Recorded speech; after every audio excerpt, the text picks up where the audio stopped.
I am sitting on the hood of my silver hatchback in the parking lot of the old drive-in diner on Route 8, grease from the fries staining the paper bag beside me. The sky is bruise purple, and the wind smells of corn dust and diesel. I lick salt from my thumb and check my phone again. No text, no call, nothing. This morning I told my husband, Rowan, that I needed a hall pass for my birthday trip to New Orleans. Just a free pass, I said, a one-night no-questions-asked ticket to do whatever I wanted. I laughed when I said it like it was a joke we were both in on. He had stood in the doorway of the living room, holding the grocery bag with the gluten-free flour I asked for, knuckles white around the paper. You are serious? His voice was low, almost polite. Come on, Ro, it is 2024. People do this. It is healthy. I tossed my hair, still damp from the shower, and watched his face go still. Rowan is 36, an engineer who still carries a pocket notebook and sends postcards to his mother. Dependable, predictable, the kind of man who folds his socks into pairs and labels leftovers with blue painter tape. I am 31, a travel photographer who once flew to Lisbon on a Thursday because I liked the way the tiles looked on Instagram. I have always thought of Rowan as the rock and myself as the river. I never asked if he wanted to be clung to. The moment hung in the air like smoke. Then Rowan said, very quietly, "You are asking permission to cheat on me for your birthday." "Do not be dramatic," I said. He set the flour on the coffee table, turned, and walked out the front door. He did not slam it. He closed it with the care you give a sleeping baby. I figured he would cool off. I texted my group chat 3 friends who have never liked Rowan, who call him Mr. Clipboard, and told them what I said. They sent laughing emojis and champagne gifts. I drove to the diner, ordered chili fries, and waited for him to call. He never did. At 9:17 p.m. I try calling his number. It rings twice, then a robotic voice says the number is no longer in service. I blink. I try again. Same message. My stomach flips, not from the fries. I drive home. The house is dark except for the porch light he installed last winter, the one with the motion sensor. It flicks on as I step out of the car, illuminating the welcome mat I bought on impulse in Santa Fe. The key slides in, but the bolt is already unlocked. Inside, the air smells like cedar and absinthe. Rowan's hiking boots are gone from the mat. The navy backpack he takes to the gym is missing from the hook. The framed photo from our wedding on the Oregon coast is gone from the hallway shelf. I stand in the living room, heart banging against my ribs like a trapped bird. My first thought is childish, how dare he leave before we fought properly. I call his work friend Mateo. Is Rowan with you? Nope. He texted me he quit today, said he was taking some time. Did not say where. Mateo pauses. You okay? I hang up. I try Rowan's mother. She answers on the second ring. I have not heard from him since this afternoon, she says, voice cool. He sounded upset. Something about respect. She does not ask if I am okay. I open the fridge. The shelf where he keeps the oat milk is empty. I open the pantry. The bag of chickpea pasta I hate is gone. The little things hit harder than the big ones.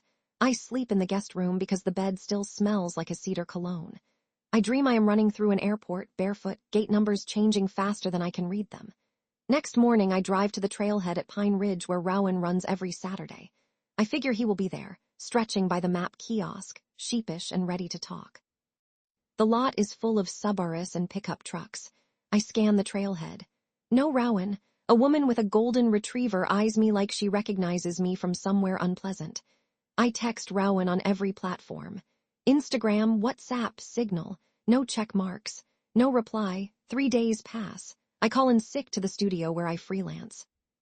I sit on the back patio, scrolling through photos of us from last summer, Rowan holding a sparkler, Rowan asleep on the ferry to Orcas Island, Rowan in the hammock with my feet in his lap. I feel something sharp and cold settle in my chest. Regret, maybe, but wrapped in a thick layer of disbelief that he could actually leave. On the 4th day, I drive to the climbing gym where we met 4 years ago. I find Mateo belaying a beginner. He looks at me like I am a pop quiz he did not study for. If he reaches out, tell him I just want to talk, I say. He asked me not to, Mateo replies. He cannot just ghost me. Mateo shrugs, chalk dust rising from his sleeves like smoke. Maybe do not joke about cheating next time.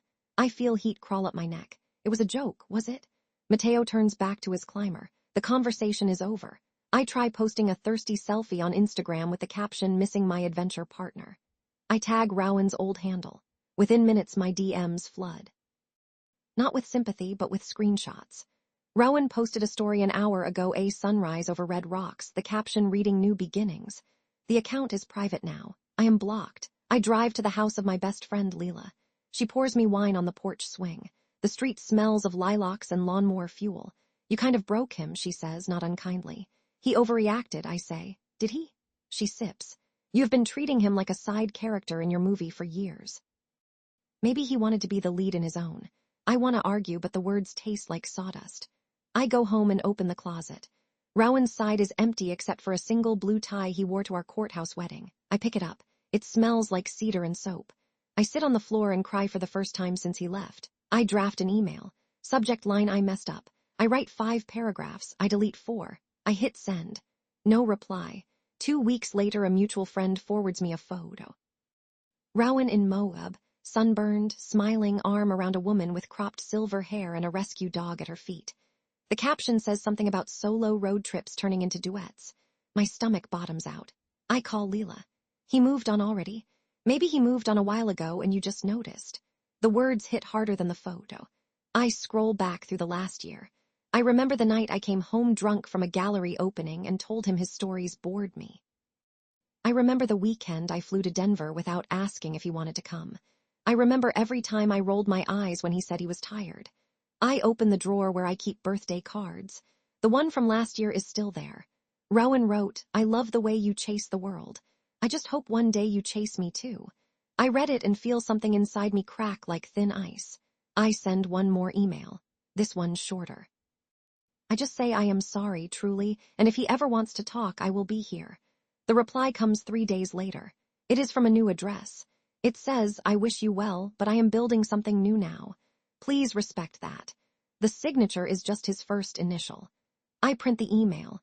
I fold it into a tiny square and tuck it into the pocket of the jacket I wore to New Orleans, the trip I never took. I sit on the hood of my car again, this time in the parking lot of the closed mini golf course off the highway.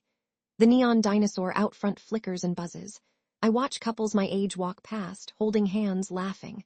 I think about the word hall pass. I think about the word home. I think about how easy it was to ask for freedom and how much it cost. The wind shifts. I smell rain coming. I sit there until the first drops hit the windshield, until the dinosaur goes dark. Then I start the engine and drive back to the quiet house that no longer smells like cedar.